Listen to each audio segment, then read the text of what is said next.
बिस्मिल्लाहिर्रहमानिर्रहीम। शुरू अल्लाह के बरकत नाम से जो बड़ा मेहरबान नहायत रहम करने वाला है। मोहतरम नाज़रीन, रसूल अल्लाह सल्लल्लाहु अलैहि वसल्लम ने फरमाया कि अच्छे ख्वाब अल्लाह की तरफ से होते हैं और बुरे ख्वाब शैतान की तरफ से।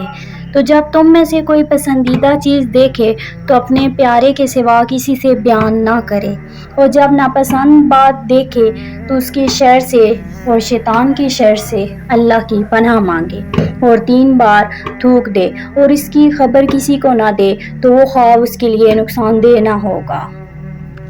हज़रत अबू हुरैरा रज़ी अल्लाह ताला अन्हु फरमाते हैं कि रसूलुल्लाह सल्लल्लाहु अलैहि वसल्लम ने फरमाया कि जिसने ख्वाब में मुझे देखा उसने मुझे ही देखा, क्योंकि शैतान मेरी शक्ल इख्तियार नहीं कर सकता। वीडियो अच्छी लगे तो सदका जारिया समझकर अपने प्यारों तक शेयर ज़रूर कीजिएगा। जज़ाकल्लाह खैरन कसीरा।